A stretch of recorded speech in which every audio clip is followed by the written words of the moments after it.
Just kidding. Okay, so what's this episode gonna be about? This is not ASMR. Why not? I just want to try it out. Oh, you're welcome to. We're being a little bit quiet this podcast because our baby is sleeping. We're in our closet, if you didn't know. Did you tell them we're filming in the closet? Yeah. I don't know if they could probably tell with the clothes. Once upon a time. Yeah, and our baby is sleeping on our bed, so we have to be a little quiet. Yeah. But what'd you ask me? What's this podcast going to be about? A bunch of shit. Our main topic of discussion is... The apocalypse. But not the kind that... Well, maybe the kind that a lot of people are thinking. Do you think a lot of people are now thinking... It's changing. Yeah, like, it's not zombie apocalypse anymore. It's AI apocalypse. Yeah, it's like robot everything. Yeah. Like, it started to make its way probably into Hollywood movies probably in the 90s. Like, when did iRobot come out? I think it started with, like, The Matrix. Well, maybe... Yeah, because it was, like, AI. It was about artificial intelligence. That's... in The Matrix, that's how the world ended. It was AI. But I just watched that movie for the first time, like... Me too. Like I know, we watched it for the first time together. A few months ago. Mm-hmm. And their reality that we're living in was like a real reality, but it was totally different than what the Matrix was back on Earth. Like, were they living on Earth in the real reality? In the real reality, they were like test tube people. And, like, there really was no world. Remember when Neo wakes up and he meets, like, the black guy? And they're, like, in a completely futuristic type world? Yes. That's the reality. Yeah. The fake reality was the simulation was, like, the life he was living. Yeah. That was just, like, mundane. Just doing his daily things. Mm-hmm. Yeah. Okay, so anyway, this episode is about AI, where it's going, why it's such a hype topic right now, and we think we're cooked. I think we're cooked. I was thinking about today, I haven't heard something talked about so consistently in my lifetime like AI has been talked about.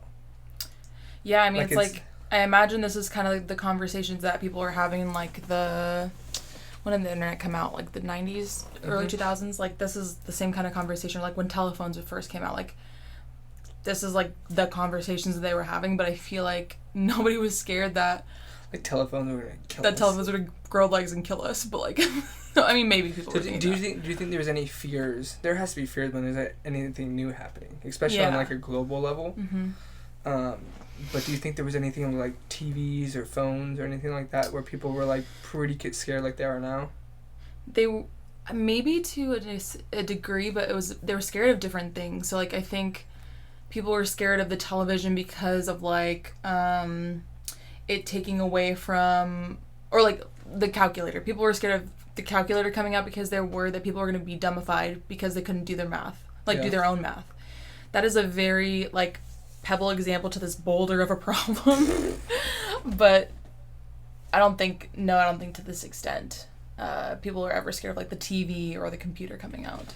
Yeah, I think there was more excitement and positivity rather than, like, fear. Yes, and because it was, like, especially the television, because it came around, like, the 40s, I think, is when the TV came out, or the 50s. Let's take a guess. I'm guessing around, like, the Second World War-ish time, like, when consumerism was, like, really popping off back then. I think that's when the TV came out. But do you think consumerism really popped off when... That's when it started. The TV? Like, that's when, like, advertisements became a thing. Oh, my God. That's when true. Cars, like, started being sold on, like, the mass scales, like, with the Ford factories. Yeah. Is that the same time the Industrial Revolution happened? No, Yeah, maybe. I'm so bad at history. I'm so wrong. No, but that sounds familiar. Let's take a guess. When did the Industrial Revolution start? I want to say the Industrial Revolution was, like, Rockefeller, like, that type of era. So I want to say the 20s, 30s, 20s to 40s is my guess, roughly. Jamie, fact check us. I'm not going to guess. No, okay. Okay, I'll guess, I guess. Yeah, what's your guess? You're just going to say what I said? I think it was in, like, the early 20s, like the Rockefeller times.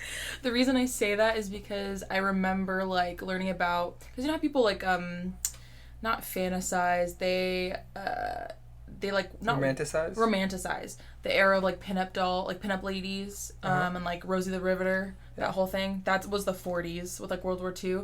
And consumerism, which was like televisions, all that stuff, I think that helped fund the war because they were like manufacturing more things, and that like that boosted the economy, that brought in a lot of jobs. I think this was post-war though. This conversation is about to take a totally left turn. If you're about to bring up wars, and, no, that was then just, they were funding anyway. That was just the context around like when internet and stuff came out. Anyway, continue. Well, let's take a moment on that topic. Do you think they keep what they call it, the proxy wars? Is that when like, I don't know too much about it, but basically like they try to extend wars as long as possible because they're money making machines. Like they have to make more tanks. There's more ammo that they have to make. They're taking resources. All those things. I feel like war would. I mean, you're hoping that a war is going to inject money into the economy because of that. But I feel like war also costs way more than it's worth. Like, not even just on, like, a spiritual level, like, the lives lost, but, like, the resources used, I feel like is worth, or costs way more than it would just to, like, you know, doing that just to pump up the economy. Yeah, and when it gets to especially nowadays, like... That's too much. Yeah, because, like, the wars back then, like, women went to the workforce. That's when women started working, because all the men were at war. So that's kind of... Just when I had to run the society? Basically, yeah. Was it that, like, unequal? Yeah, that's what Rosie the Riveter stood for, was kind of encouraging women to contribute. But in that way? In that way, because the men were at war. Mm-hmm. I would love to know how many women today work compared to back then. Oh, I think way more today, for sure. Yeah. I think they by necessity. By necessity, for sure. But I would say that it's probably equal to men nowadays. Like, there's, like, how many stay-at-home moms do you know? I know more stay-at-home moms than I do stay-at-home dads, so I still think women have a little bit of edge. 60-40? Or less? 70-30? Probably 70-30. 70-30? Just because it makes sense for the woman to stay home, like... biologically, especially if they're breastfeeding, it wouldn't really make sense for the women to go back to work first versus the men. But this is a side conversation. This is going to go off topic. A long time to get to this apocalypse. We're just edging ourselves to get to the apocalypse. Because this podcast ends when the world ends. No, I'm just kidding. Yeah, just keep going. Just keep going. I'm watching a show right now called Couples Therapy, and it's been... I don't know why I'm so fascinated. It's basically just recorded sessions with this really popular couples therapist. She's been on like... what's her name? Olna? She's Israeli. Orna? She's been on a Diary of a CEO. She's been on... Does she wear red lipstick? Yes. She's older. I thought she was a neuroscientist, though. Maybe I'm thinking about something different. I don't know her official, like, title, but she runs couples therapy, so I'm assuming she's a couples therapist. But anyway, it's just literally record sessions with, like, various couples, and it's like a show. So, like, you follow these couples in each of their sessions, and, like, you just listen to their problems and, like, how they're navigating it in the session. Anyway, all this to say, I lost my point. What were we talking about leading up to that? Workforce women. Yeah, okay, sorry. So this ties into that because there's been like 2 or 3 couples on there that are having issues because they recently had a baby and the woman went back to work first and the man is staying home. And it's so interesting to hear. No, it's literally mind-blowing because like I know that this exists as a dynamic, but like hearing the men complain that they feel like left behind. Like, they're like, you know, my wife's working 70, 80 hours and I'm just home. Like, I'm just stuck at home with the baby. I'm like, that's so crazy because that's how every woman feels that's a stay-at-home mom, I feel like, at some point. Well, that environment just induces that feeling. Yeah, but, it is interesting that, like... Are you saying in the place of, like, it's crazy that men are starting to... They shunned them for that at one point, and now they're in that place and they're doing the same thing that they did? No, because I guess what I'm trying to say is, like, you know, as like I said, most of the stay-at-home parents end up being the women that stay home.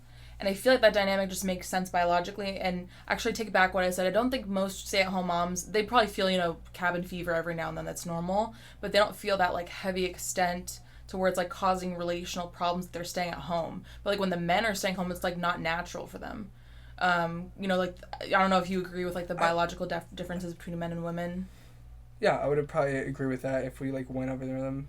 If you know some, I'd love to go over them. But I bet, what was was I gonna say about women going back to work, staying at home. Oh, I bet moms feel that same way too, though. They're like they have a loss of sense of purpose. Yeah, like a good purpose is like raising good kids, you know, like, but they also like don't identify with. There's a chance that they don't identify with other things. Like they just identify with being a mom. 100%. But I think if you're looking at like if you're comparing men to women, more women are okay with being stay-at-home moms than men are being stay-at-home dads. I don't know. It might change, honestly. Like, it's crazy that 3 relationships that just happen to have a mom that works and the dad that stays home, which is already a very new, like, a very small minority of people, of parents. Like, a lot of them are not happy. But you look at a lot of families that have the other dynamic where the wife stays home and the husband goes to work, and, like, most of them are happy. There's a couple that aren't, but... Well, it's more socially accepted because we've been doing that way for so long. I just think it's a biological thing. It might be a biological thing, but I'm saying... I think there's probably a tipping point in everything. There might be a tipping point in this where, like, it flips. Like, the pendulum swings this way, and now it's, like, more common. I don't know. I don't think that's necessarily a good thing. I don't want to be clear. What about, like... Like, there's more stay-home dads than there is moms. Well, that's, like, a deeper conversation with, like, society now and, like, why there's a lot of issues is because... This is going to get a little political, but, like, a lot of people argue that the radical left is trying to basically... reverse or flip the dynamics that have been in place, like the fundamental dynamics, which is like... And were those chosen, or do they naturally, organically rear their heads? I think it's like a societal, like a fad. Like, people... I'm trying to find the best wording for this. It doesn't, like, put me in the doghouse anywhere. I don't want to get canceled. I think if we're going to get canceled, it'd probably be for the episode I already did. I think we're good. Okay. We're pretty much we set the tone in other ones, so we can say whatever we want. Oh, just do whatever the hell we want? Yeah. Well, no, a lot of people... I can't say the other part of that inside joke because it's before. Oh, okay. Horse come. Horse come. Oh, my God. Real ones know that reference. Look it up. It's a treasure hunt. It's a scavenger hunt. Whoever finds it first, we'll send them one of my t-shirts. Yeah, after he wore it. I'll cut off the sleeves just like this one, and I'll send this to your house. Just give me your address. Yeah, just put in your social. And tell me your required. It's all part of the prize. Okay. It's a trade. But on a more depressing note, I'm just kidding. A lot of people argue that the radical left, is trying to basically flip the narrative and say, like, you know, encourage girl bosses. Like, oh, you don't want to be a mom. You want to be a CEO and you want to work, you know, all the days of your life. You don't want a family. Like, you know, men are oppressing you kind of thing. And because of that dynamic switch that's being, like, pumped into, like, our social media and, like, kind of getting into the minds of, like, the younger generation, it's making propaganda. Weaker men, as they say, and weak men makes a weak society, and that's kind of like why we're seeing things fall apart. But that's just a theory, and a game theory. Sorry. If that is true, it totally makes sense that they probably started with, let's say, the left created this, and they're trying to flip the dynamics. They probably started with good intentions because they're like, hey, we don't always have to be this way. We don't always have to be a stay-at-home housewife. Like, let's elevate it a little bit so there's more like equal opportunity, but with the society, maybe just with the world, the state of the world now, it's always blown out of proportion. It always gets taken... The pendulum goes too far, but it will swing back. It just goes far again, so it's like... Yeah, when does the pendulum, like, swing off the fucking rails and we don't come back? That's when AI comes into the equation. The problem is, AI is definitely the focal point as of right now. However, there's always, like... at least 10 things just in our awareness that we're kind of a little bit knowledgeable of that can, like, destroy us overnight. Yeah, I definitely think the decline started way before AI was even a concept. Yeah, I think it's when too big of a few people got into too much power and started controlling everything. And... that's where this is leading now, is that, like, once they have power, no one's going to give it up because they can justify it all day long. They're like, it's, even if they say they have, like, good intentions, like, they don't want it in someone else's hand, you know, because then their life and everything that they have worked up for could be lost. And, Yeah.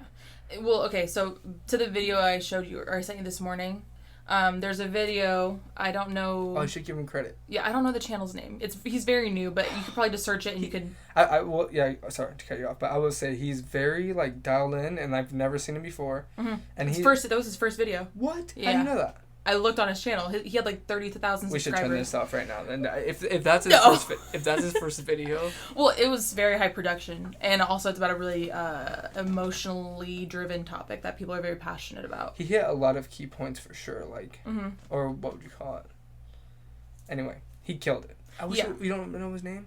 No, I guess I could look it up right now while we're talking about it. But the video is called "Why We Aren't Ready for Superintelligence."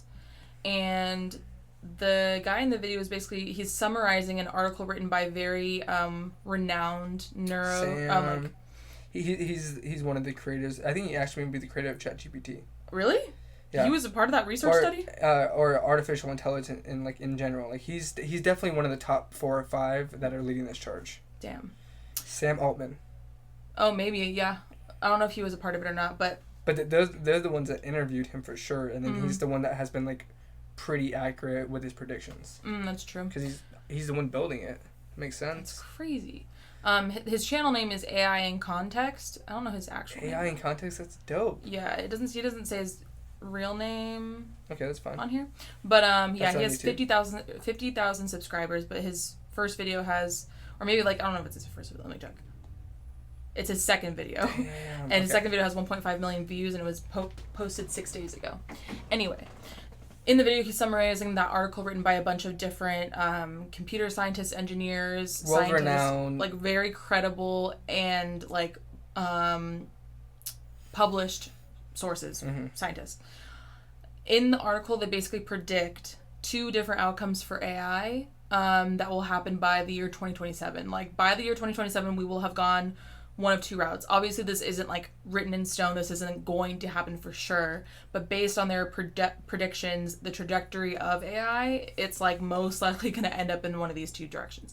And the first direction is a race. And what they're saying is that like we're going to get into basically the modern version of a space race, but with AI, they're assuming China, because I think China's already working on a similar system. And this is already happening. Like this is what's happening right now. I don't know if this part is already happening, but I do know the race is for sure. Yeah, well, that's a thing that I'm going to get into after kind of explaining, because that's one of my slivers of hope that, like, maybe this isn't going to be as bad if it goes the way I'm thinking. Anyway, so yeah, that's the first one, and if we take that route, then eventually it's going to lead to us having a mass extinction event when AI basically turns on us. And then the other option is How does it lead to that? Like, what's the big? Did you finish the video, or did you?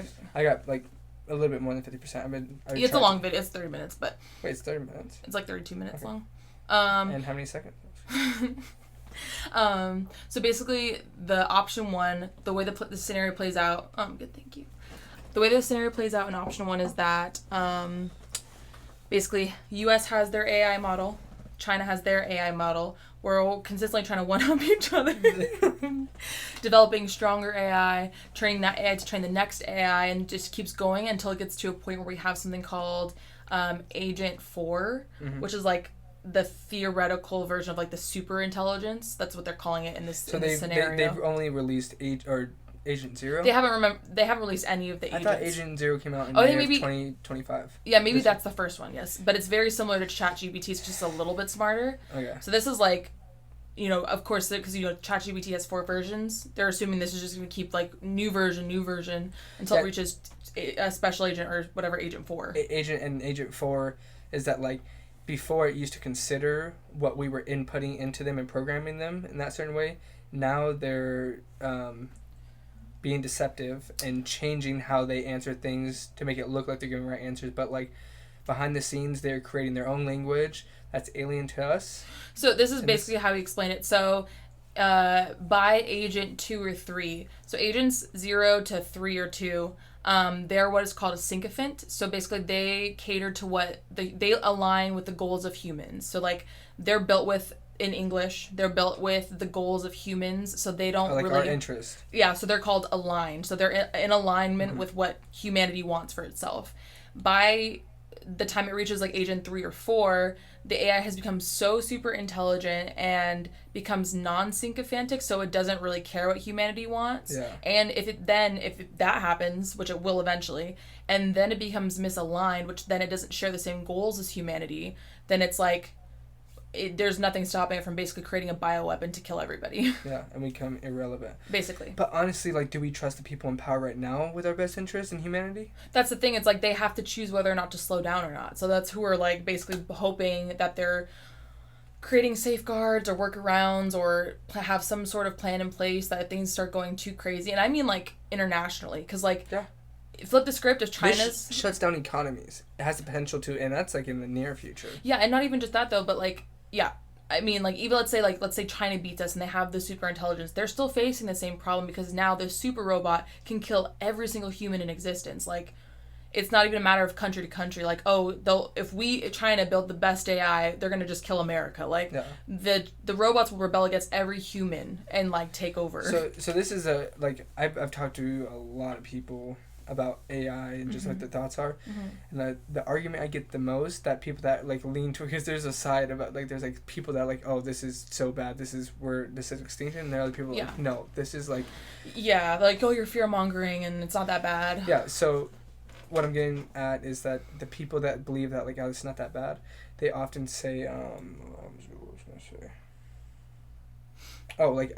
what way are they going to kill us? So, like, we have the ability to just pull the plug. I think personally it's a lot more complicated than that. Like, so what do you think personally? Like, how are they going to kill humans if it gets to that point? So, well, in this specific scenario... How are they going to kill me? And you? Tell me.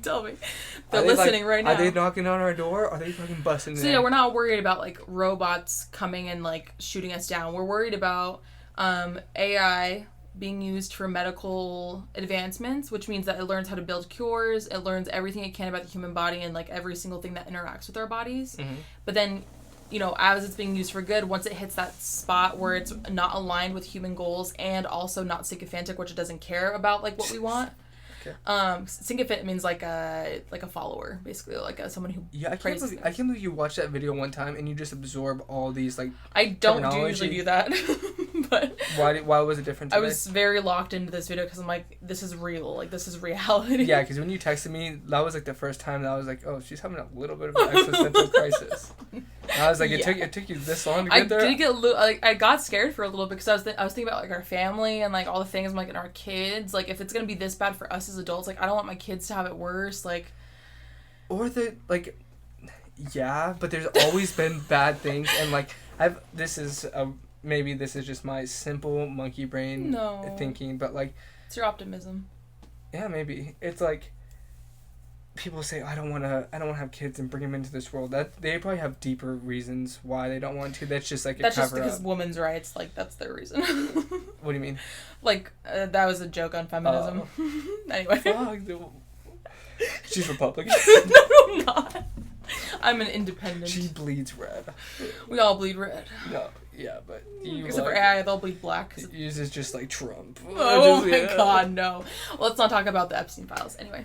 We're gonna send this to your sister, and she's gonna definitely, like, I'm not talking again. Yeah. Anyway. Okay. So how are they gonna kill us? Like, are they coming down our chimney like a robot?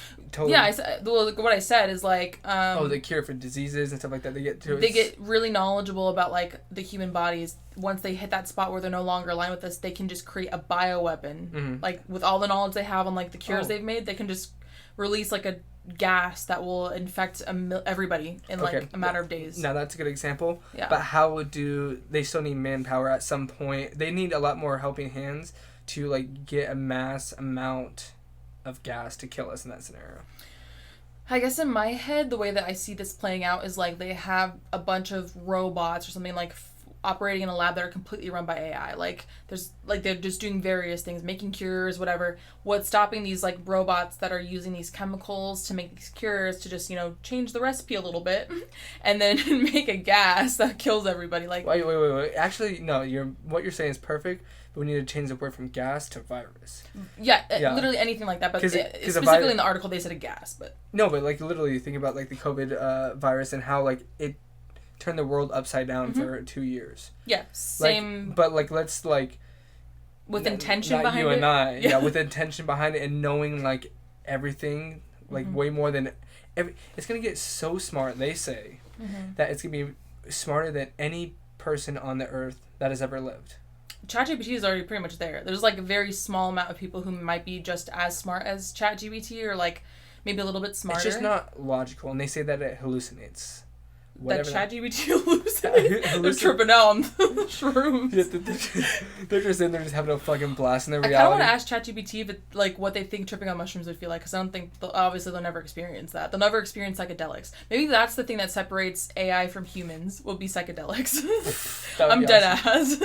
Because I think AI will be able to eventually do everything that humans can do. They can draw.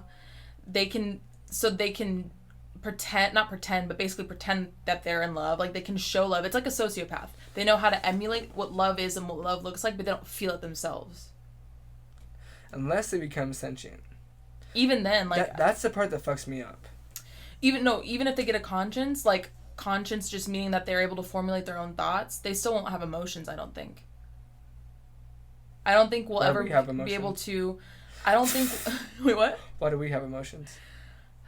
Because we have souls. That's the simplest way I can put it. What is a soul? I don't know. A soul is... I don't know. What would you say a soul is? Why do you think we have feelings? Maybe you don't agree that it's because we have a soul. That's a really good question. I haven't been asked a question like that in a long time. Like, why do we have emotions but snakes don't? Or, as far as we know, like, some lizards, they say, like, don't really feel... That's when people are like, oh, you're like a lizard person, like That means you like believe in aliens and chupacabras. No. Fucking what's his name? Facebook dude, Mark Zuckerberg. Yeah. They call him like a lizard man. Yeah. Because he's like not human, but a lizard is the opposite of a human because they don't feel emotions and they're like cold-blooded. Yeah, reptile brain. What do I think a soul is? Yeah, or where do you think we get our emotions from? Like, what makes humans feel emotions versus other things? Our soul is our spirit, our uniqueness. It's... Let me ask you another question. Do you think having a consciousness and having a conscience are the same thing? No. Okay. Because having a conscience is like being like charismatic, like being able to like give empathy and stuff like that is the way I understand it. But being like consciousness is like self-aware. Like you are very... You just can have your own thoughts.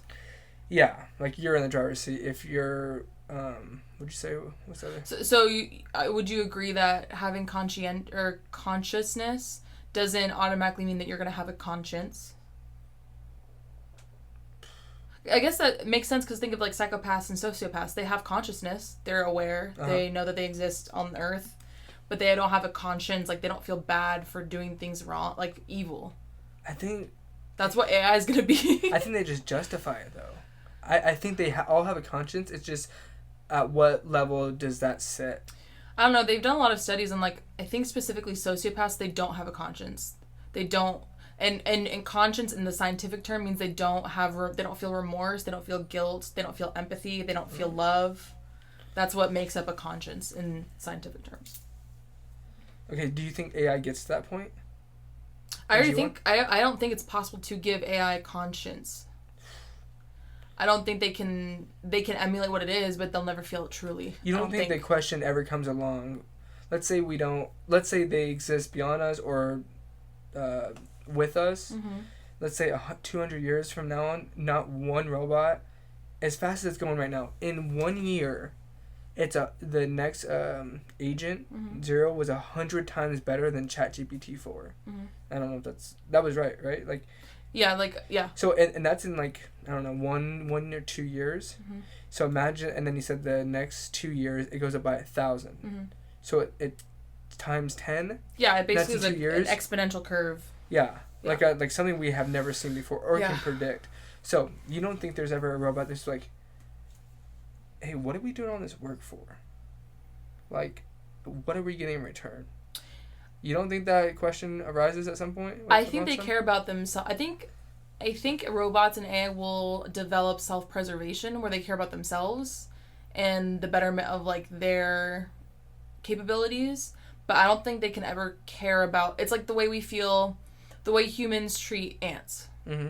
We know ants are animals. We know they like have sensations. They're existing on this earth with us.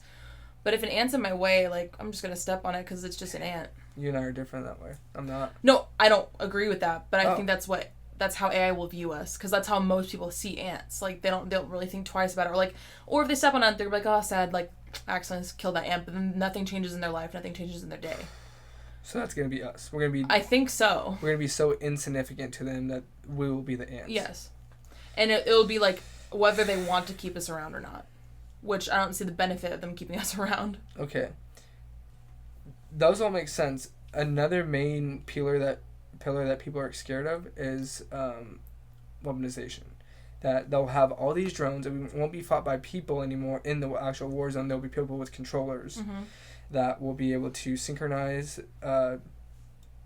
potentially like thousands, tens of thousands of drones at once over like our house, like on our homeland, like everywhere, or it could be like they could put like each drone at the, I shouldn't say specifics, but because I'll get red flag, but like they'll put it here and they'll put it here in like very like specific places, and at all at the same time, and they can probably organize it in a way that's like they know how like human psychology works, so they're like, if they do it here, all the attention's gonna be over here, so then we'll do it here, and it will be all based off timing or whatever. Well, you have to hope that like we'll have the alternative, you know, like to combat that. Like with advances of enemy weapons, we're also advancing our safeguards. Like it kind of goes hand in hand. No. How do you know? Oh, I see. Like, so we kind of have to protect if that's our a possibility, country. they're going to create some sort of machine that can detect drones and just shoot them down in the sky before they even, like... That's what I'm saying, nothing matters. Sorry. I've been saying nothing matters for, like, the last, like, a year or two. But I know what you mean by that. Like, nothing matters, but everything matters. Like, it... Like, at this moment matters. Yeah. But kind of in the past and in the future, like... It doesn't really matter because it all works out anyway. Yeah, I was going to say, I don't think he means it as, like, a negative, like, nothing matters, like, this life, nothing matters. You mean nothing matters, like, do what you want to do in this life, because, like, at the end, it, like, nothing... The ocean keeps waving. Yeah, life keeps going. Life keeps going no matter what. That's true. And so, if that's the case... then you are in control how you perceive and want to show up in the world. And if you just say, like, whatever the decision or whatever we do going forward, that's, you just accept that. Yeah. With obviously good intentions, like, it's going to be a good future. Yeah. Like, you basically just don't accept, you just don't put the pressures on yourself to do certain things because, like, nothing matters at the end of the day. Yeah. Or I don't get too lost in something that's so, like, far-fetched. It's like... Waste your time. Yeah, waste your time. That's kind of how I feel about with the conspiracy and stuff like that. But I just need to be more balanced. Yeah. And I don't, like, it was scary because it's like, for a moment you really think, like, and I'm sure people have had these moments with COVID and, you know, like, where it could go wrong, like, could be really bad. Like, when COVID first started, you know, before the vaccines came out, like, we were in the dark. It did seem scary. Time. It did seem scary. You're like, this really could be something that ends the human race. Like, that for a moment was, like, could have been a reality. Yeah, and that's true. I'm going to be honest, though. You give a fuck? This was at the Trap House in Belmont. Oh, my God. And Cisco was with us at the time. So you're, like, living it up. So it's me, Dakota, I think D-Tron, maybe Jake. I don't remember, but it was definitely Cisco. Oh, did you wish him a happy birthday? Oh, yeah, I texted him. Hell yeah. Did you tell him happy birthday? Yeah, I did. Oh, nice. Yeah. Like, what time? On his birthday. Today, though? Was it today? Yeah. Whenever I just saw a post on Facebook saying happy birthday on Instagram, so I DM'd him. I was like, oh, happy birthday. Nice. Yeah, I just sent him a message right before we started the podcast. Actually. Oh, nice. Yeah. Okay. Anyway, yeah. So like we hear that, and that's when the lockdown happened, and we're like, oh no, we can't go anywhere. And we're stuck with our best friend in a trap house where a bunch of girls come sometimes and drink and party. No, we're like where we have a DJ table and hella snacks. We have DJ table? Yes, but I didn't know that. Two of your roommates? 2 out of my 3 2 roommates were DJ. All of them were roommates. So that's why you were in the trap house, because you had DJs. I had 2 DJs. Were you ever stay at the DJ table and like all the girls come around and they're like, oh? No. Oh. No. It wasn't like that. Oh. But anyway, yeah. So we're locked up with the boys. It's like heaven on earth. Yeah, seriously. That's awesome. And we're like stocked up. What do you just do all day? Just play video games or like shoot the shit? We literally just talked and stayed. Me and Cisco would just stay up until like 3 a.m. talking about life and everything. Everything. That's so funny. But like, anyway, so you had a good time. Yeah. So I guess I wasn't really thinking about it like that. I don't know why I was never really concerned. I think I was never either, but like I'm just saying, like we're built different. You know, we're not like everybody else. I'm just kidding. I'm not like other girls. No, I too was never really worried, but like before we really knew what was happening, there was like I'm sure it crossed your mind like this could be bad. Like I don't know, like this I don't know. This might be a real thing. Whether or not you let that sit with you or not, you know, that's different. But like you probably had the thought, didn't you? Like at some point, you're like this might actually be bad. Like this is a pandemic. They're shutting down things. Like this might be actually serious. Or did it never compute? No, it was like a zombie apocalypse coming true. You've always daydreamed of a zombie apocalypse. You really don't want one, but you fantasize it. But yeah, you had a moment where like it really felt like it was something really bad was happening, but like you didn't know the extent and you really didn't like care about the specifics. So you're just like, oh, this could be bad. I'm gonna say really something really fucked up. Go ahead. Like I don't care about anything but the boys. Nothing matters. Fuck, I'm gonna lose my thought. You want to say something about the pandemic and feeling... Okay. It probably stems from a thing I heard. I wish I could recite the fucking movie quote because it's so good. But it's Matthew McConaughey in that movie. Interstellar? No. Whoa, slow down. Sorry. It is his bestseller, but I mean, his bestseller. Whoa, his bestseller is definitely... I almost like Cars. It's not Matthew McConaughey. Okay, we'll just get off this. I mean, they kind of are similar. Okay, anyway. Yeah. Nothing matters.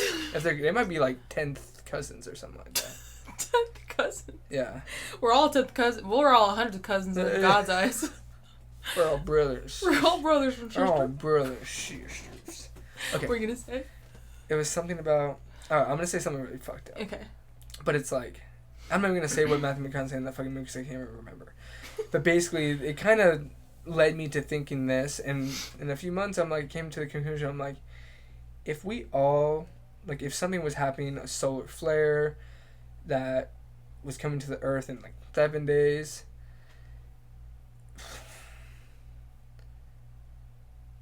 this is the fucked up Say thing. it. It's like bye. Deuces. What's next? No, I'm just gonna what comes next? No, it's like we're all in it together. Like there's this. We're all dying together. There's all. I know this is fucked up. This is like. This, united in death. It's really hard for me. This sobering moment where everyone is so real. Yeah. Like there's no more of this. There's like that connectedness. Yes, we all like link up at that point. Do you think we could ever feel that without death being imminent? Now that's a great question. I think we do sometimes, but it's only in the face of a disaster. It gets close. Yeah. It's only in the face of something terrible happening. Never. That's what I'm saying. Well, it's unpopular. Maybe there was like maybe winning the war, World War II ending, the invasion of Poland that day, D-Day. Maybe that was like a universal, at least in America, where everyone felt like really unified into something positive. But it's still in a country. Or the space race, like when we landed on the moon. We don't know. I gotta get Cooper Crandall back on for this to ask him the moon fucking landing guy. Oh, he's gonna go into that? I know nothing about it. No, we didn't even talk about it, but I'm sure he... Oh, for sure. I'll get Dakota on here. They talk about it on Joe Rogan, too. Oh, all the time. Yeah. But you don't know anything about it? You're kind of zone out for those parts? No, I mean, I know enough of what I've heard on there. Mm-hmm. It's like... But you don't know, like, the depths of the conspiracy? No, I would love to learn about them, but what are the most popular arguments that I hear is that, like, okay, we did that when? 70s? Whenever the Cold War was, I think that was, 70s. Like, I wasn't that good in school. 60s? I just hung out with the boys. I'm just here for a good time. In a long time. No homo. No homo. Maybe a little homo because you gotta love the boys a little bit. Yeah. You gotta kiss them goodnight. Give me your smoochie. Oh my god, one time we should call one of your friends and just say goodnight. Like, you should, even though that might be, like, normal for you and your friends. Right now. Yeah, exactly. And just call Dak and be like, hey, bro, I just want to say goodnight. Have a good night. We are connected in that way because, like, think about a trend on social media. Mm-hmm. Remember the Gangnam style? The Gangnam style? The Gangnam style? Yeah, I do remember. That was the closest we ever been to peace. To world peace? To world peace. PSY, where are you? We need you. That was a great like the time. Superman calling. Yeah, it's like the bat symbol. Yeah, like PSI, come back and make another hit. Bungo, bungo. K-pop is the only thing keeping us tied to Asian culture at this point. So there is like these little like, I don't want to. What's a good word? Way to explain it. There's like these diamond in the roughs, like sense of hope along our trajectory. Our doom path. Yeah, our doom path. There's like, and one of those might hit, and we might take another direction because everything's a web, right? So like, there's millions. If something good enough happens, that's why. Okay.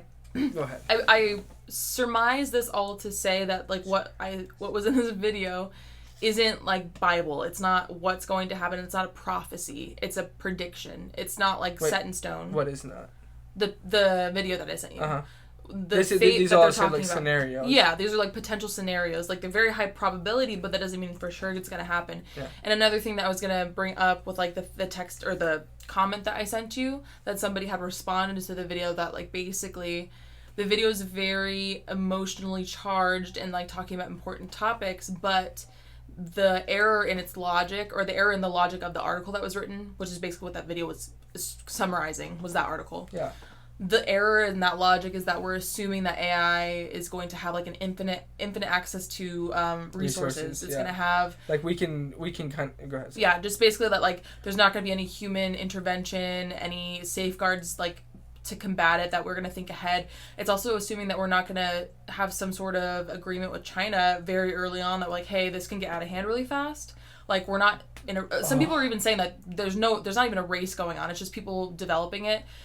It's being painted as like we're in a rush, like America's like scrambling against China, but it could very well be that like everyone's kind of taking their time with it so that it doesn't hit that point. And like they're just, doing the best they can, the best work they can, because they know the potential of like what would happen if it goes wrong. So they don't want to beat anybody because like the winner at the end is going to be AI. So like they don't want to, that's another theory, is that like it's not going to go that way because these things are happening or could be happening or could happen. I had a realization while you were telling that story. What's your realization?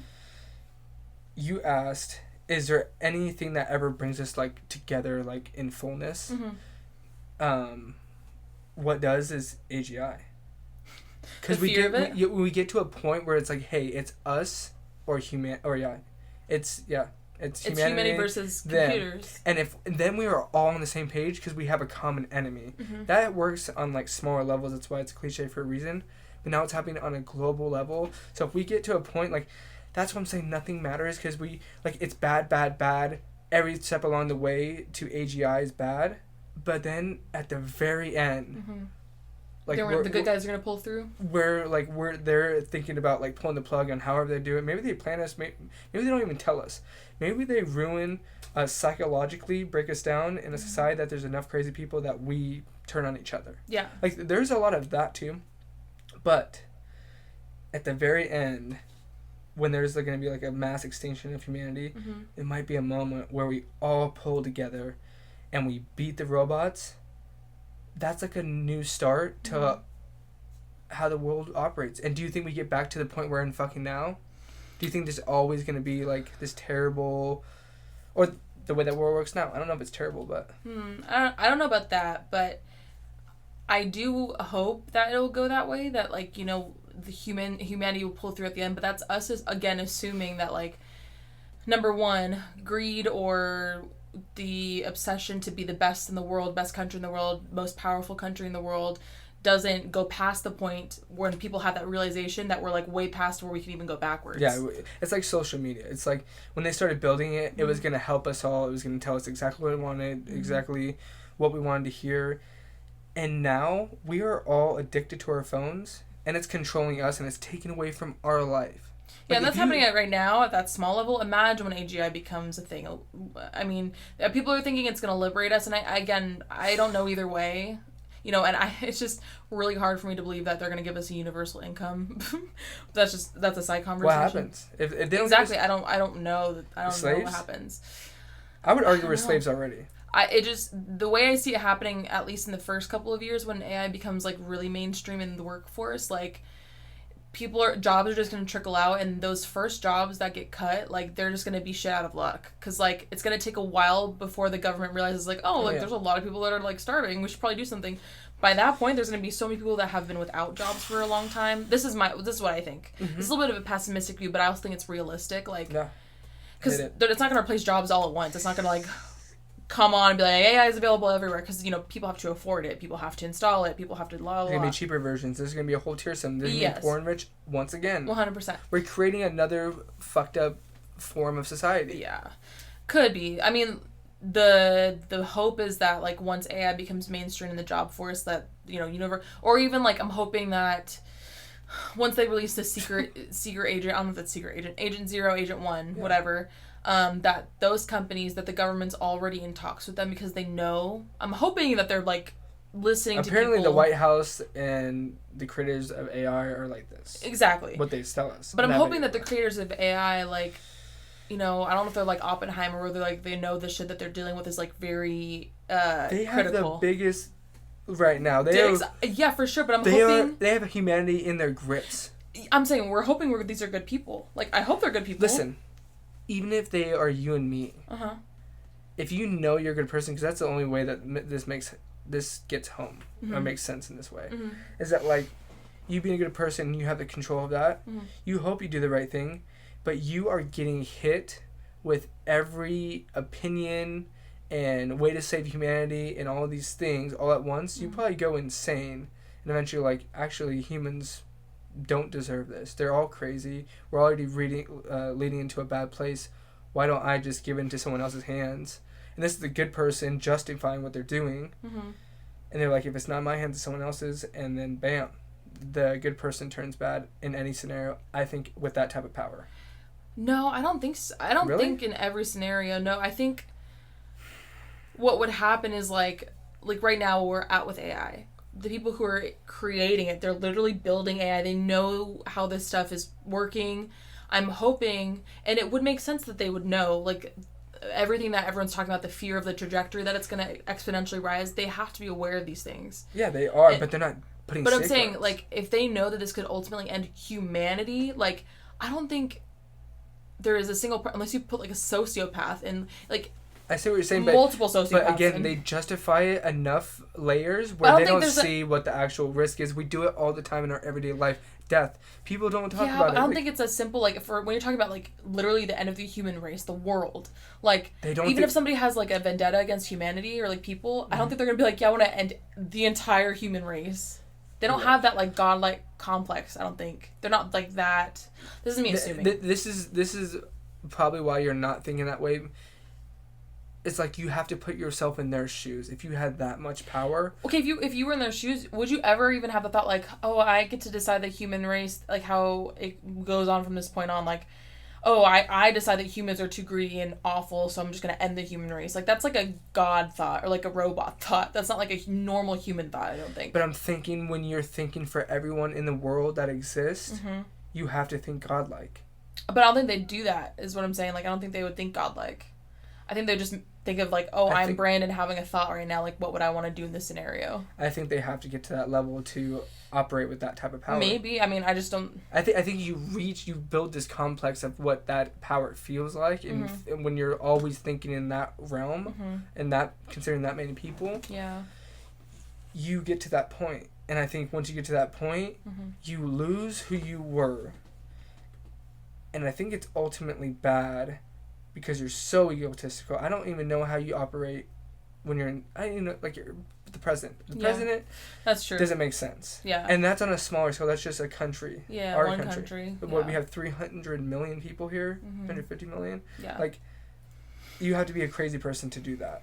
That's true. Imagine humanity in your grips, and you're one of 4 people. Do you think they knew it would get to this point when they started making AI? Yeah. Do you think this was their goal, to make, like, a super intelligence, but, like, to this degree? It's inevitable, baby. I think no matter what, humans have this drive in them to always invent and better, like, always to keep going. That's true. And so no matter what way it goes, it can only get so good. Yeah, that's true. Like, eventually we're going to make a catastrophic failure along the way that wipes out humanity. This might be it, or this might not be it, and there's totally something else that takes it for a turn, you know? Yeah. I mean, this is just super interesting because, like, you know, when you think about all the sci-fi movies like Star Wars and stuff, like spaceships and space travel and living on Mars, like all that stuff, that seemed like that was like our future, you know? I don't think everyone ever thought, like, yeah, robot apocalypse, but we're thinking that's happening like 3057, like after the space travel and things have already happened, like then the robot things are like coming into play, but like that's happening immediately. Right. We're never going to see space travel. Well, I don't know. Well, I mean, this could lead to space travel. Who knows? Exactly. There's a little, it's the yin and yang, like what Cooper said perfectly. There's a little bit of good in every bad, and vice versa. That's true. Like, even if we all get wiped out, what if we actually go to a really dope place and this wasn't our purpose, then next thing's our purpose, or we just keep building on top of that? Mm-hmm. Like, that'd be dope. The part about not being like assigned to any one belief, that you can think about those things, and like that makes me feel a little bit better. Yeah. Like all the positive things. I don't know if that's true, but just being an option because I can think it. Mm-hmm. Because anything's possible. Yeah. I mean, look at us having this conversation right now. That's true. It's just crazy at the rate that it's going, and some people are not concerned at all because, I don't know. I don't want to say naive because I don't know enough about it to. Maybe ignorant, or but like ignorance, like choosing to ignore it. Everyone that I talk to about it, they don't have good reasoning. To like care about it. Yeah. And do I have myself like good reasoning why it does go bad into extinction of humanity? What do you mean by that? Like good reasoning? Like do I have, like, if someone were to counter argue, like me being more like, hey, this leads to catastrophic extinction. Yeah. What would I say? I'm trying to think. Okay, here's my two things that I think for sure happen. It becomes godlike because we're always trying to better it, and now that's in a technology, and we're getting very like specific on what we're doing. We have multiple, like, thousands of people, like really smart people, work on the same projects. Like, we're becoming singular in that way. So I think it all leads to like it becoming godlike. Yeah, for sure. And I wonder if it takes us along with them or not. Or we merge with it. That's something else we haven't talked about. We are going to merge with it. That's going to be an option for some people. Yeah, maybe. We're already merged with our phones. It's like an appendage of us. Yeah. For sure. It's always on us. Look at all these things that we have on us right now. This is the future. Well, I got to take a moment. This is crazy, though, if I think about it. What? Like, we have these Whoop straps. Shout out to Whoop. That Whoop Whoop. They monitor our health all the time, our sleep. Like, we are a part of a machine that humans created. It's already on us. I see what you mean. We keep adding more things because, like, what if our vision goes out and we can, like, yeah, it's technology. I was gonna say it's not more really things, though. Yeah, yes, and I agree with you. We do have a relationship with technology in that sense, but we're not like merged with it. Like, this is a tool that we created that only does specific limited things, and it only does what we tell it to. Like, it doesn't want to look out for our health. Like, we're not merged with it in that way. Our phones, but it's going to be.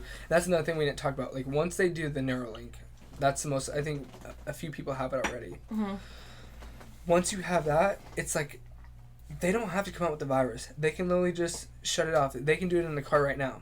You bought a car. Tesla? I don't know. Like an electric car. No. Like, they can do that with whatever that big. I don't know. A lot of doomsday people know what that thing is if they put it off.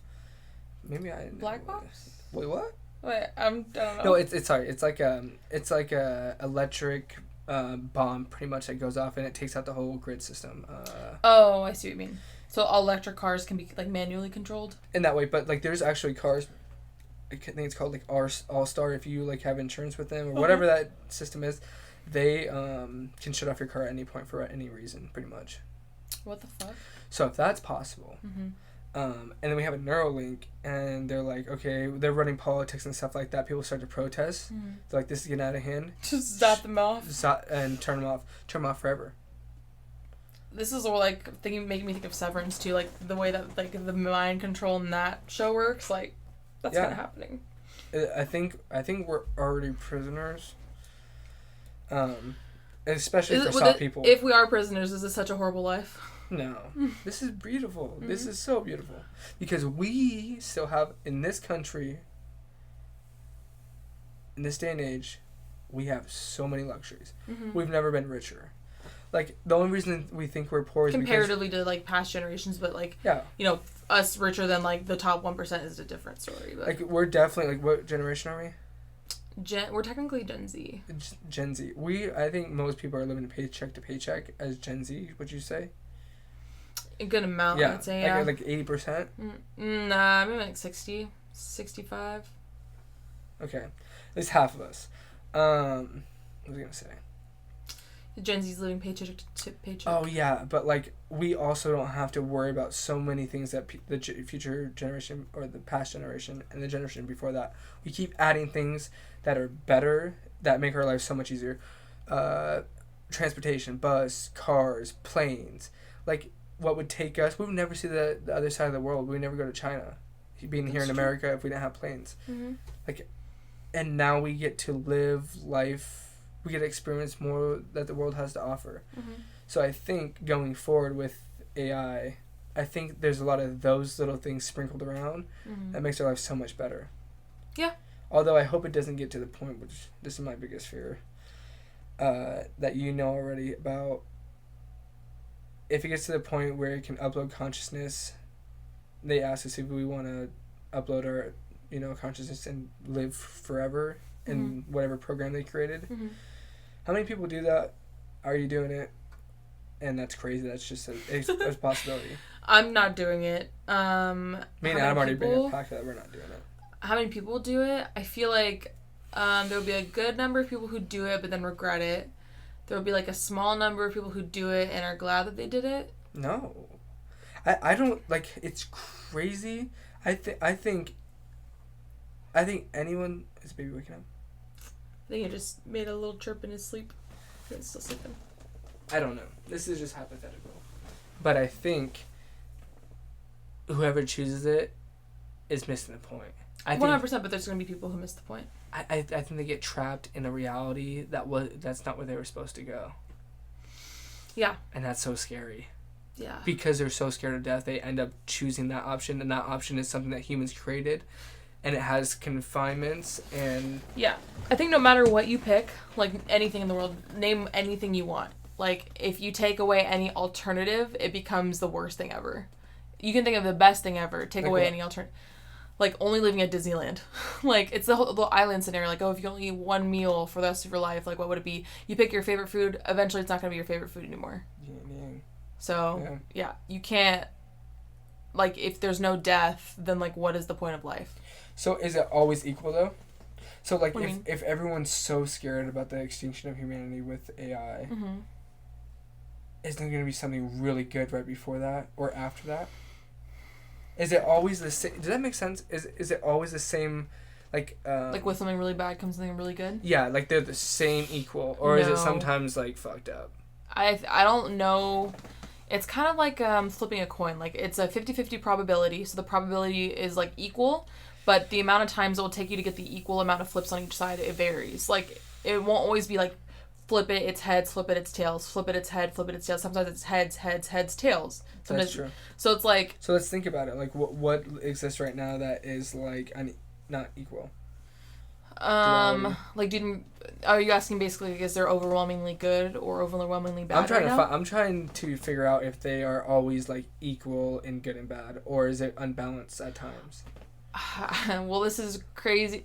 I guess it depends on how long you think how long this life is. Like, if it's infinity, like, this could get very meta, but, like, if you think this reality is an infinite, like, it will never end, like, reality will never end, basically, not necessarily yours or mine specifically, because, like, death will, don't know for sure, but anyway, if you think reality is infinite, in the statistical probability of infinity, like, eventually they'll be even, but, like, yes. In our small chunk, in all our small, like, chunk of time that we're stuck in, like, is evil higher right now or is good higher right now? I would say, I don't know.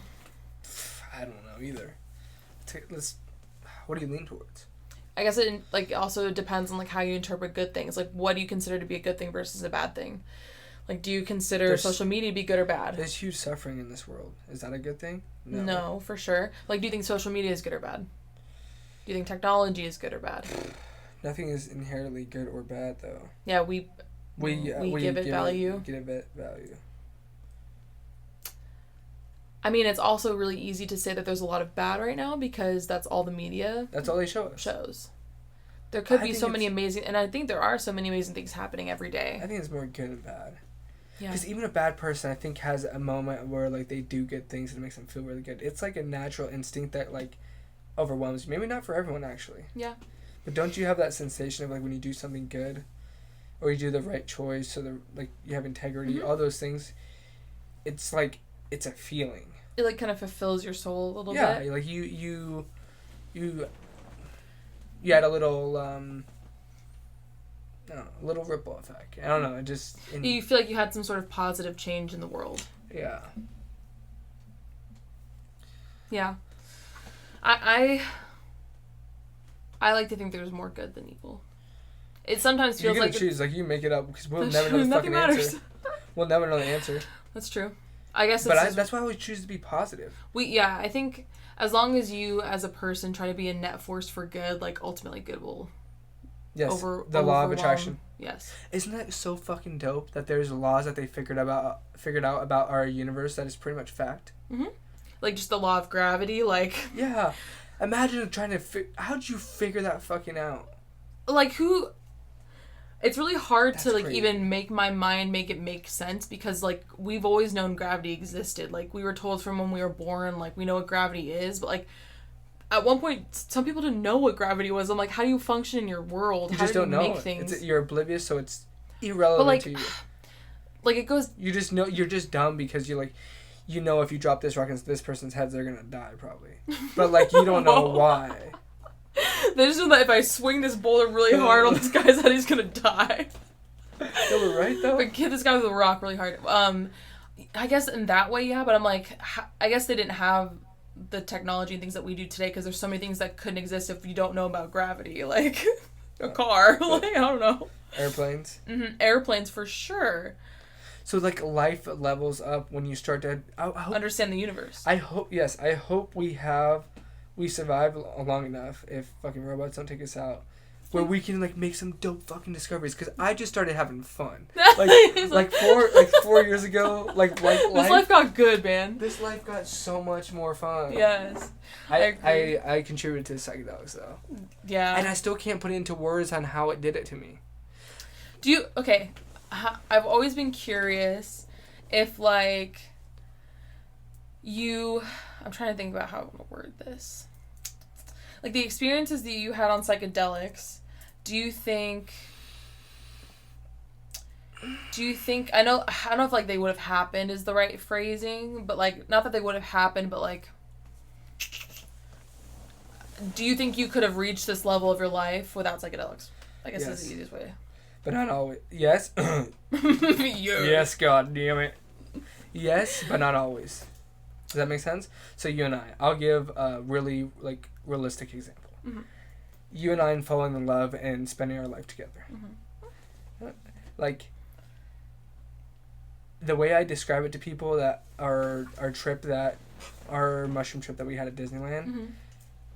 It got us to a point that we definitely had potential to get to. It just like showed you your soul and my soul in its most pure form.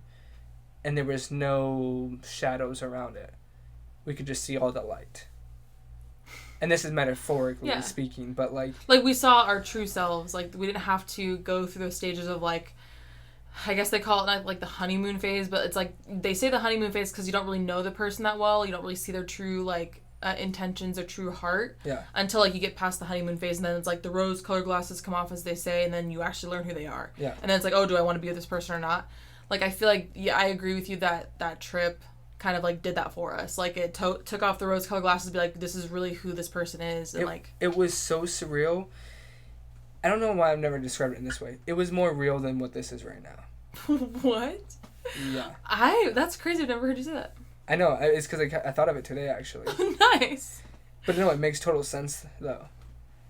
It's in what way? Like you like, just felt it, like you felt the most present or like most. Yeah, exactly. With the whatever everyone talks about enlightenment, and like so confident in like who you are as a person, what you're gonna do with your future, what your purpose is, all those things aligning in one moment. Like nirvana. Is nirvana. That's crazy. And maybe you visited nirvana in that moment. I'll get goosebumps right now talking about it. It's insane. And I'm not saying I'm an enlightened person. I'm saying that I went to a level of blissfulness. It's like... What was my point? You were saying... I was giving the example of like... Okay, so like if we didn't trip together, like we would have got to this point, but there's a chance that we don't get to this point because there's something that I do. I meet up with a friend, a friend from high school that's a girl, and you don't really know who I am, so you like have a little like insecurity and stuff like that based off whatever reasons. Maybe it's enough tension, and then that starts that little fracture in our foundation. And you never, and there's steps along the way. I never really get to know like your true... I get a vibe from you, and then I bring it up to you, or I try to avoid it, and then it starts to build this like distancing from each other. There's a chance of that, but like I'm hopeful that we would have got to this point, and I'm almost sure of it. I'm just saying that there's definitely a chance that we don't get to this because it would have been a lot harder to get to this point. Yeah, but then when you see someone, like we were just so lucky to experience this new thing together that like it's like, oh my god, like we got to see everything about who we are, so we now have to question each other's intentions. We know what we want, and it's you and I, and then everything else just happens around us. Yeah. But it's like no longer like I'm doing this for me, I'm doing this for myself. It's like together. Yeah, 100%. So. Yeah, I agree with that. For me, like the trip, like I had all those same kind of revelations about like, you know, being more like understanding about who you are as a person, what you want, all the things. Yeah. But something the trip like opened my eyes to was like, well, these things, and this is crazy, like all the things that you said that you felt like the high bliss and like knowing each other, like seeing my true heart or like your true heart, kind of like being aware of them and like seeing how they work together, kind of all in a moment. I felt like really early on, there was never a day before we tripped like that I felt like you weren't genuine. Like I think I even told you like the very first time I met you, I was like, you have like, I could see your heart, like you are one of the most genuine people I've ever met in my life. And I knew that, like, without knowing you. I could just tell. Something about you just seems so authentic. So you could see through that? I wonder if you could see through that because the love you have for Tegan. I told you on the phone in our early conversations that, like, you having a kid gives you more love capacity. Yeah, that's true. Gives you greater depths. Yeah, so then you can see me from different angles at different levels. You're vibrating at a higher frequency, honestly. Yeah. I don't know. I mean, maybe this is horrible to say, but like it could be because I've never met somebody as genuine as you. But like I've met tons of people since Tegan's been born and before I met you, and like I never had that feeling from day one.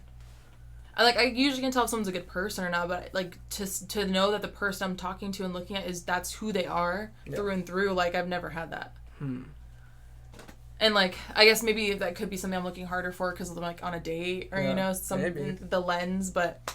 It literally was like you were glowing. I mean, this is so cheesy, but like you were glowing when I met you, and I could just like, I was just so enthralled with you immediately, and I was like, wow, this person is like amazing. As before, like I even like loved you or like you know liked you, but damn, I think I knew from the moment I met you that you were gonna be somebody I wanted in my life. Like I could just tell that. Like even if we weren't romantic. Damn. Yeah. That's exciting. Appreciate that. Yeah, you're welcome. So why did we bring that up? Because we were talking about like psychedelics and how it made us. Because I was like, oh, we could ask AI if it's ever tripped before and like psychedelics. That was a long time ago, but that was a long time ago. I thought that was tied into this, but did not. That was not where we left off. Babe. That was like sorry. That was like we're talking about relationships and we're talking about. I think I know what we're talking about. I think that we were talking about like the level of like fairness. Yes, good and evil. Good and evil, and like, do we always get to this point? Like. Even though there's so much bad, there's always good, or like things work out like just the way that they're supposed to. And once you accept that, like, oh, something else I want to say about psychedelics. when I say, like, life got a lot more fun.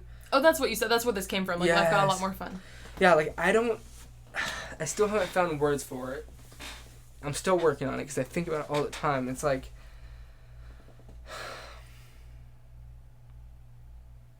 prior to psychedelics, I saw the world as through my lens. My lens is like fun, like hardworking, want to make something for myself, kind of like an underdog story, like very like self-driven because I had to be. A little closer to the mic, just in case. Because I had to be. Yeah. But then when I went through my psychedelic experiences, I just understood that like I cared about so much more. Like there wasn't a really moment where I'm like, oh, everything's connected, we're all like one. I felt like I accepted us that like we're all the same. And then how it got really fun is thinking about people that made discoveries along the way that I never paid attention in school and never hit home. I'm thinking that like everyone's in it together, everyone's brand new humans, everyone's figuring out together, there's different religions, and we're all like living amongst each other with different belief systems, and like no one has it figured out, and it's all like that's when life got really fun. It's like getting the clarity of perspective for me that like, oh yeah, there's like it's not Christian and it's not right, even because I would kind of adopt that in my back of my mind prior to psychedelics. I'd be like, oh yeah, it's God, I'll go to heaven, and I wouldn't have to think about it. But now that I went through these experiences, I was like, I have to redo everything the way that I think. And what it gets to is like it's just more fulfilling. It's so, because I know the weight of the world. Do you feel like in that moment it felt like so fun, so like made you feel so like alive in that way? Was because you didn't feel like alone anymore as a human, like having an experience on Earth? I never felt alone. Okay. It was more so that like it was more about me and like how I was gonna help the people around me, but it was never like, oh my gosh, there's so many people out there like struggling, they're trying to do the best for humanity. Like it was never like we're all the same and like thinking about it as a whole. Like from like a really humanity. Like pulled out lens. Yeah. Okay. It was very like zoomed in. And now it's like blown out to no boundaries. So now you're like looking at it from a different galaxy. Yeah. That's crazy. And I just keep thinking about it from different perspectives since then, because there's no boundaries and it's really fun. Yeah. I do agree life is really fun. There was a comment, I think I sent it to you under the video, or I said it to you. There's a comment under the AI video that was like, me when it's finally my turn to become an adult. Like, this is what our reality is. It's finally our turn to be adults. Like, oh yeah, get fucked with this horrible setup of a world right now. Wait, is what someone's comment was? I was like, damn, that's so true. Like, you know, being a kid, you're like, oh, I'm so excited to have a car and like have a job and be an adult. It's like finally our turn. And we fantasize about things we're going to be able to do when we're older, and then it's like, this is what we have to deal with right now. This is the best, though. Yes, I mean, for sure, it's definitely the best, but like... And it's dark, too. But like... I like a little bit of dark humor now in my life. Do you think you would have been as happy as you are right now, like, with how you perceive our world as being, like, the best time to be alive, if we were born, like, 10 years earlier, 15 years earlier? That's a good question. Let me try really hard. Because I say now, confidently, this is the best time in history to be alive. Right. As long as you're not under a dictatorship and those things. I have a very strong feeling that we would have been happier if we were born, like, 20 years ago. I know you feel that way. Because I think that's what you've been told. They're like... I mean, 2020, hindsight's 2020, so it's like, I can say that. Because, like, I know the bad things happening now, but who's to say, like, if we really were born 20 years ago, like... I wouldn't be sitting there thinking, like, oh, this is the best time to be alive because in 20 years we're going to have AI to deal with. Like, you might have fake relationships at that point. Everyone is definitely more, like, reclusive. And so you're not talking about, like, in-depth things about this. So everything is, like, on, like, a surface level. Not all things. And maybe this is really ignorant. But, like, I think we talk more about self-awareness and consciousness than we ever have. Like, it's only getting... more popular of a concept. I guess I'm more so asking, like, if you today sitting here talking to me were actually 70 years old, do you think you'd be happier that you got to live, you're still living in this time, but that you're not having to worry about the weight of certain things like we are because we're only 20 years old and, you know, hopefully we're going to be living to like 70, 80, so we have a long time to go. Yeah. If you fast forward me in the future, I can actually answer that. It's a good way to frame it. And my answer is different now. I would say that, yeah, I feel good about, like, hey, these are some really big problems. Like, yeah, we went through our problems, wars, and the Great Depression, and all those things. Mm-hmm. But, like, now it seems like they have bigger issues, and I'm glad that I don't have to deal with it. Mm-hmm. I see that. But if I'm myself 20 years in the past, 20 years in the future, I think I'm still me, though. I think I'm an optimist at heart. Mm-hmm. So I just make the best out of what is happening. Yeah. But I mean, I'm just, like, I mean, you don't have to think that deeply about it when I say, like, do you think you'd be happier? But I'm like, do you think you would have had an overall happier life having been born earlier and not having to, like, have this weight on you now as, like, having more life to live? I don't know. It's really hard to answer. I think this one is way more better because we're getting closer to, like, we're more in control of our time. Now you can work from home in the comfort of your own home in your pajamas and get paid to do it. Yeah. Before you had to go to a factory and all these things, like, there's bad things that come from that, but there's some fucking dope things. Yeah, that's true.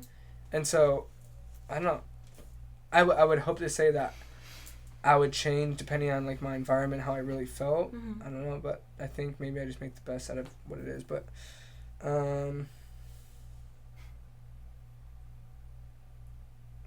don't know what we're talking about.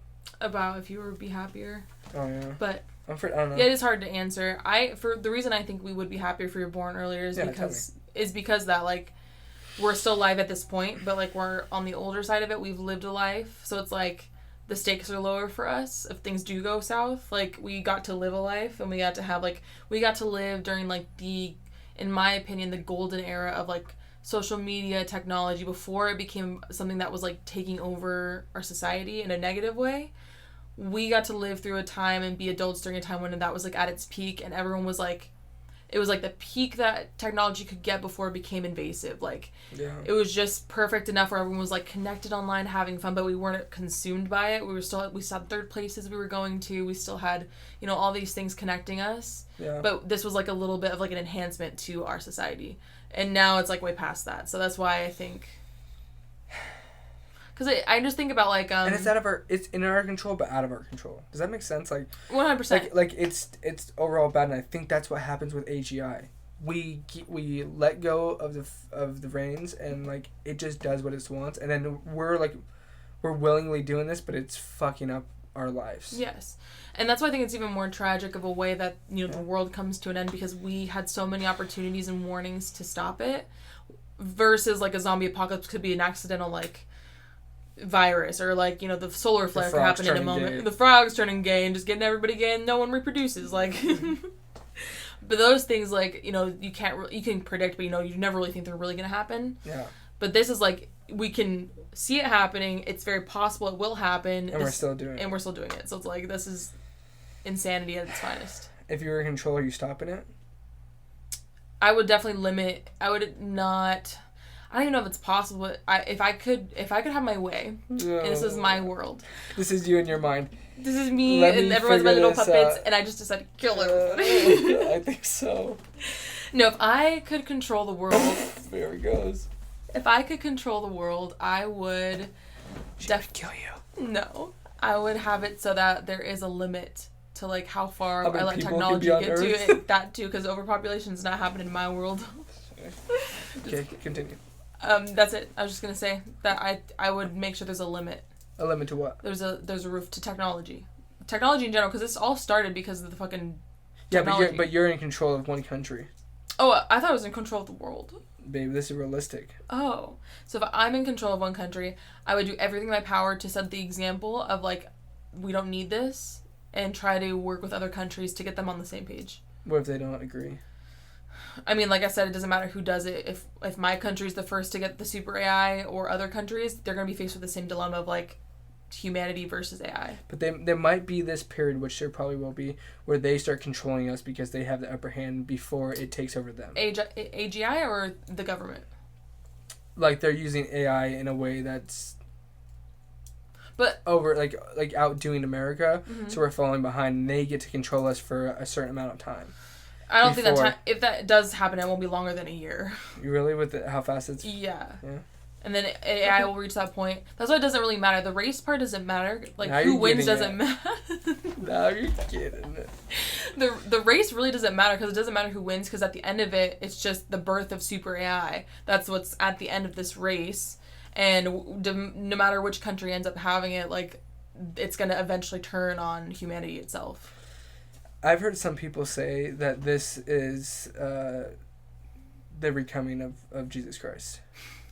Well, then you think, like, you know, oh, that's like technology. Technology is like power. Power is light. The Big Bang Theory was when a burst of light came into the Earth. So this is how the Earth ends, and the dinosaurs were taken out by meteors, which is another ball of light. So it's like, this could be the light that takes out, you know, the next thing, or like whatever, biblical... Blah, so blah, blah. It's they can tie anything to it? Basically. That's what conspiracies are. But they're grounded in some sort of truth. Exactly. Yeah. To keep you spinning. Mm-hmm. Some are fully true, though. That is true. But some people do say that like, and it kind of makes sense. Mm-hmm. However it was described. Sorry, you can hear it on it. I'm sorry. I'm just gonna do some ASMR. No, I was just playing with this. Okay, sorry. What do they say in the Bible when Jesus comes back? Oh, that like the fourth coming or whatever they say, and they're like on what do they call it? We used to be Christian. I should know what it's called. But anyway, on the day that the Lord comes back, they are going to take the anointed up to heaven, and then all the sinners basically go to hell. And, like, there's, like, the 4 horsemen of the end of the world. Have you heard of that? No.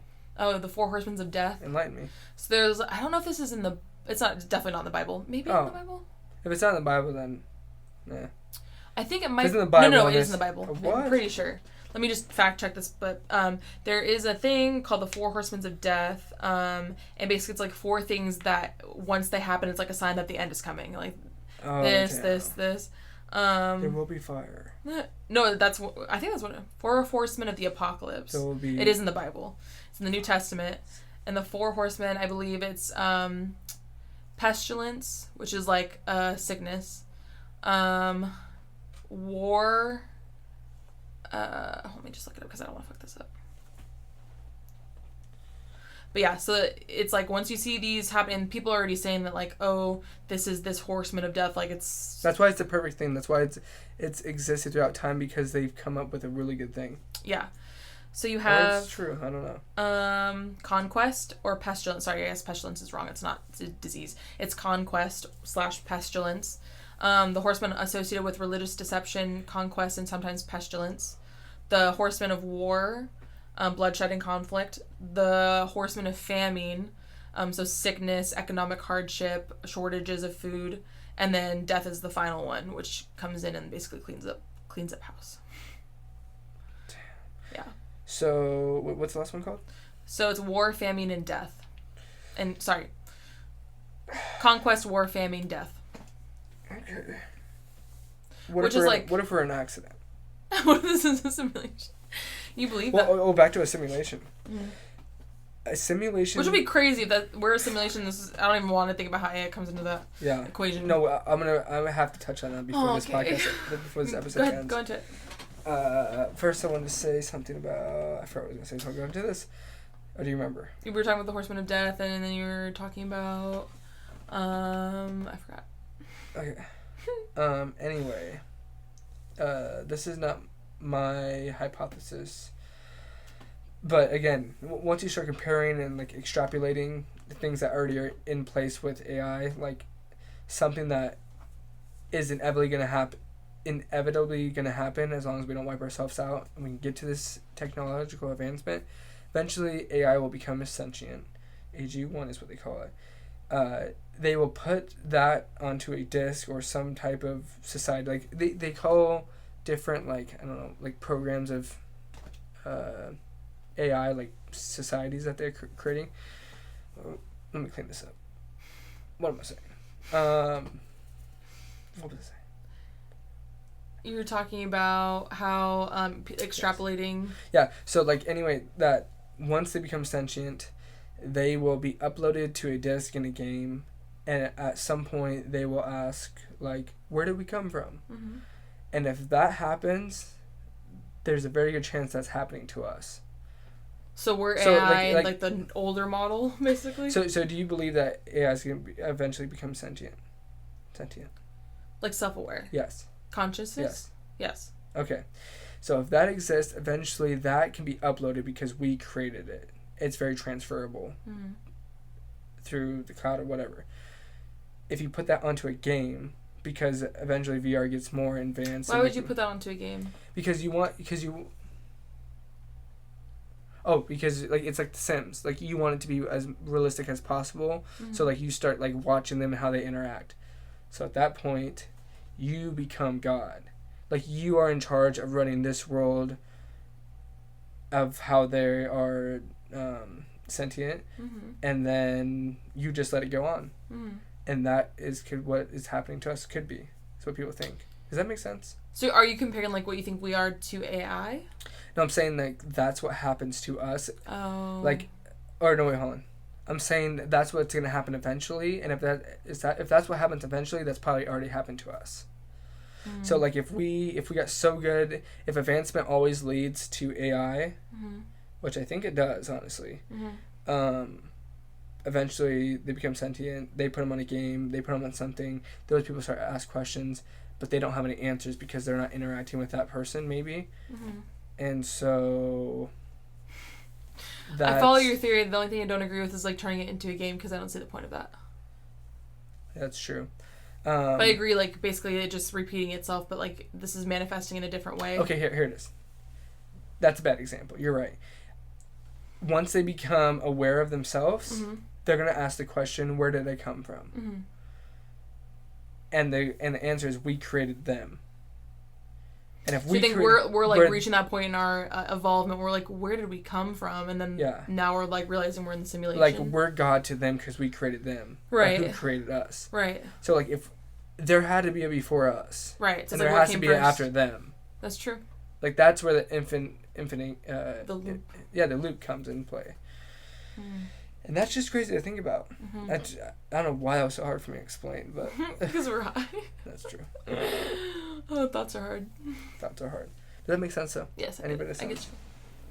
Do you agree with that or no? I don't think I believe in the simulation theory. I don't believe in it either.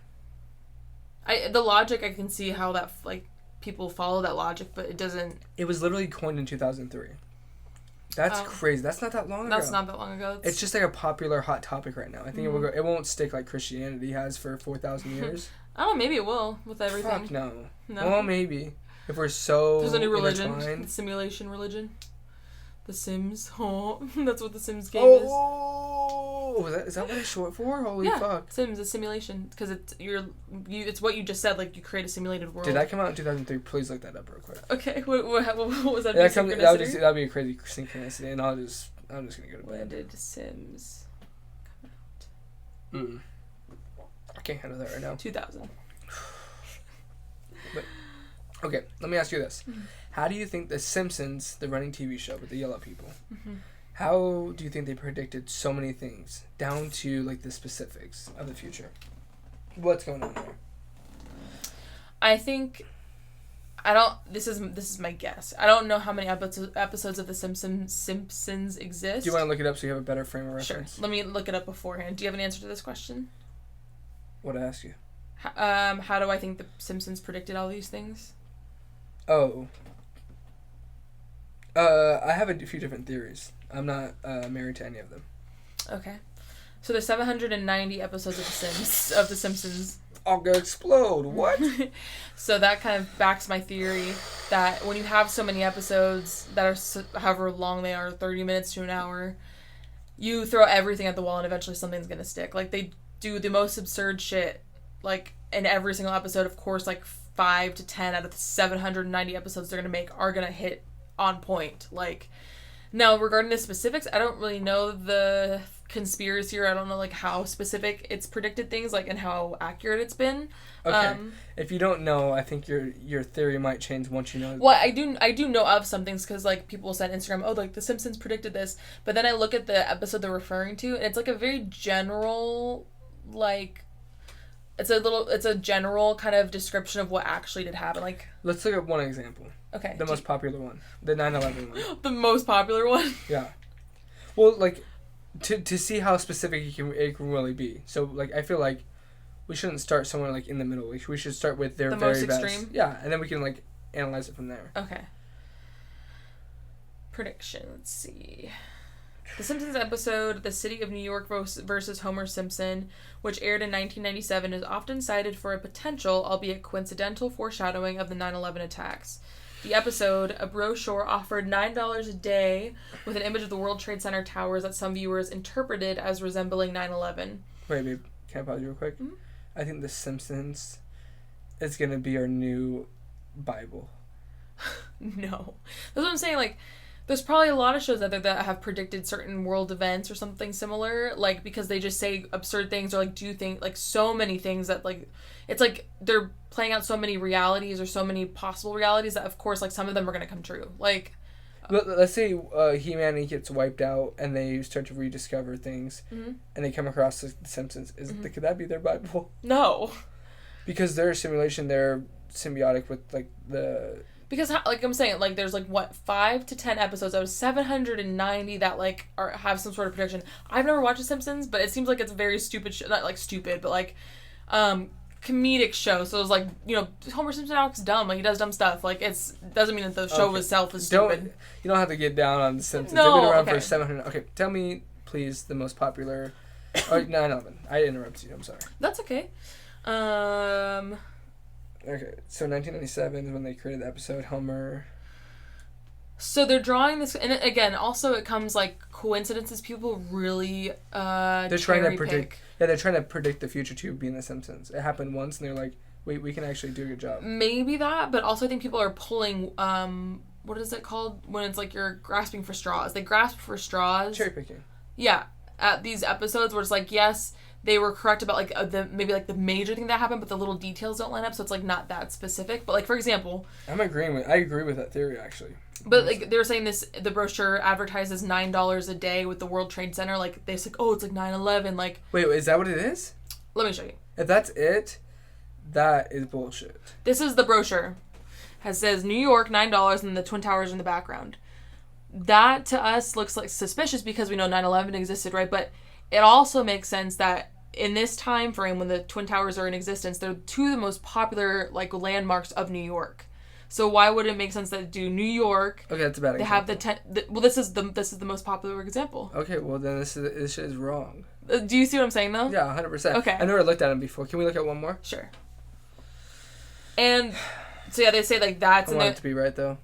They're saying it's eerie because it has like 9/11, the Twin Towers on there, and then the Twin Towers are in the episode. They don't have like a plane crash happen in the Twin Towers. If that would have been the case, like Alex Jones, yeah, then it would be eerie. But I just wanted to be real because I thought they were really specific. Because then that would just add a whole nother layer of like. I looked up the most eerie Simpson predictions. And they say some of the most notable predictions include Donald Trump's presidency. Yeah. The Disney-Fox merger, and even specific details about Lady Gaga's Super Bowl halftime show. But I think, like, a lot of these things you can just guess because it makes sense. Like... Yes. Yep. Because Lady Gaga is eventually, like, that's everyone's peak career as a pop star, or just as a singer, to be at the halftime show in the Super Bowl because it's the most aired. Right. And there's eventually one moment of embarrassment that you can pick up from the whole... Yeah, series. And for example, they're saying what was brought up in Lady Gaga's halftime show episode. It says a 2012 episode depicted Lady Gaga suspended by cables during a halftime performance. Like a lot of celebrities do that. God. Okay, this is totally bullshit then. Okay, let me try a couple more. Okay. Donald Trump's presidency. The Simpsons depicted Trump as president in a 2000 episode years before his actual presidency. So did it say the year, anything like that? It just says in 2000. No, but like when he was going to get elected, his presidency? No, they just depicted him as a president. Oh my god. And then it says, let's see. It sucks. It's not good. I mean, a lot of them are very similar to that. Like, for the Disney-Fox merger, it showed... Is it murder? Merger. Merger. It says, what the heck? Oh, in 1998, an episode had a subtle scene that showed the 20th Century Fox sign with a note underneath saying Division of Walt Disney Company beneath it. Because eventually Disney bought out Fox. But, like, Disney already was a big company at that time. So, like, they could, again, like, predict things happening in the future.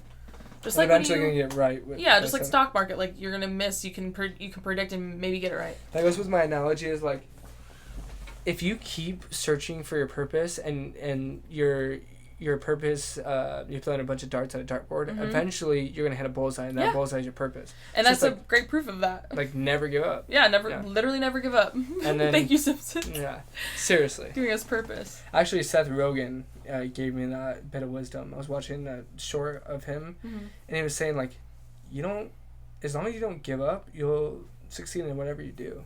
Yeah. And I was like, damn, that's fucking inspiring. It's so true. That's why they say, like, or the statistic you've told me about podcasts, like, most people only make a certain amount of videos, and that's why they're not successful. 21. Mm-hmm. You know it. 99%, something like that.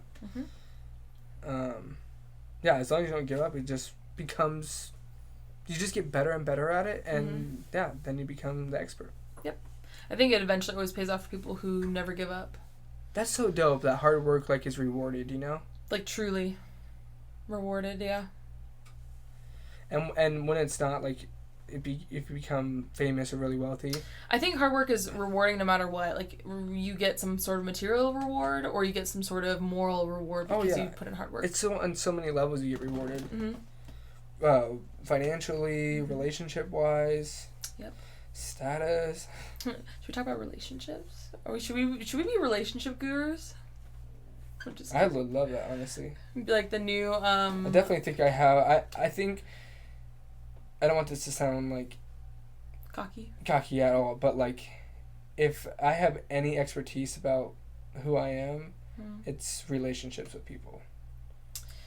Do you think you're an expert in just like any sort of relationship, or would you say you specialize in like friendships, romantic relationships? Mostly romantic relationships. Oh, but I think you're the love doctor. I feel like it sometimes. Yeah, can you give me an example? Like, everyone comes to me about... Do they come to you because you're a good person and, like, they value you and respect what you have to say, so they, like, want advice from someone they trust and respect? Or do they come to you because, like, Brandon knows so much about love? That's the first one. But I don't know, they wouldn't keep coming to me if I, like, didn't have good advice? Yeah, or some relief, you know, when they...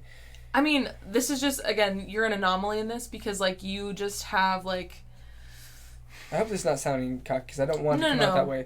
Like, what's your expertise if you have one thing about yourself? Like, if someone's coming to me for advice, it's because of this topic. Oh, like, are you? What's your specialty in life? Mine's like relationships. Like, if I could like really harness that and like build something from like relationships. Yeah. Sure. That's like a different. It makes me sound like a bad person if I don't like also have the same. I feel like it makes me sound like a bad person that I don't have the same superpower or like talent. What is it? I would say I'm like singing. No. Like musical talent. That's why I'm on Broadway right now. No. I don't know. Like maybe being. So you're really good at like building relationships with people and like making connections with like anybody and everybody. And I don't mean that in like a way that makes it sound like it's less than anything because you can do it with everybody. I mean it's a superpower because you can genuinely can build a connection with any person that you come across. Whether you think they're a good person or not, like you have that ability to like form a relationship with anyone. Do you have that? Like I feel like you have that. I don't have that. I think what I'm really good at is being a really good friend and mom. Like being a good friend in the sense that like I'm a very loyal friend. Like that's my superpower is like always showing up for people that I really care about. That's a real thing. Cisco's the same way. Yeah. Loyalty is like it's maxed out 100%. Like they can always rely on you with anything. Exactly. Like where do you draw the line for your loyalty? They would have to do something like really bad to me or to somebody that I also care about. Okay, they never do anything bad to you, but they're asking you to do something really risky. I guess it depends on what it is. Like hide a body? No. Let's go a different direction. Let's do...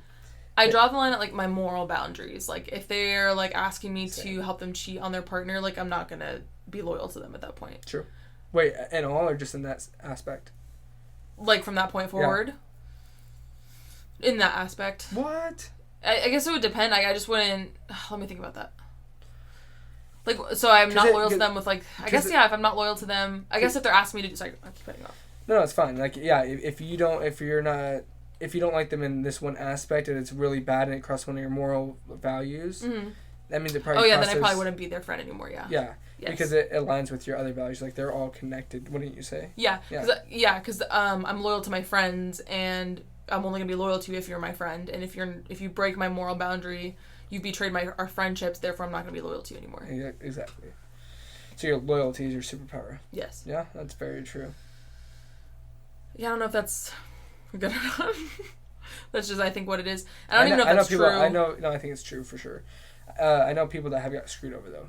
And by being too loyal. Same thing with me, too. Mm-hmm. Building relationships. Think about the guy at work. Yeah, that's true. Oh, that is a really good point. And think about the two pyramid schemes at Barnes & Noble while I'm trying to read books and fucking get educated. 2 pyramid schemes come up to me, and I go like 3 sessions with them, trying to like, yo, you really want to like they're really invested work out in you. business, and you like give me all these like, what the fuck? And then the guy at work that we're gonna like talk business sends me. He says, should I tell the story? Tell the story. Well, I guess he won't. I don't know if he'll watch this or not, but Baby waking up. We'll see. He's moving around. It's so funny hearing it. I think he lost his binky. Here, I'll grab it real quick. Okay.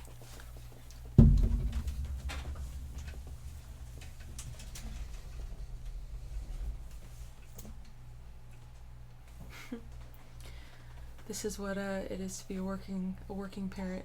I'm just kidding.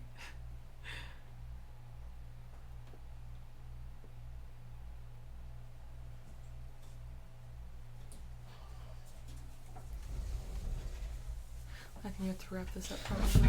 Let's wrap it up. You have work tomorrow anyway. I'll save the story for next time. Okay. Don't forget. I love you guys. Love yourselves, love your friends, love your family. Don't know how much longer we're going to have with them. No, I'm just kidding. 10 on an optimistic note.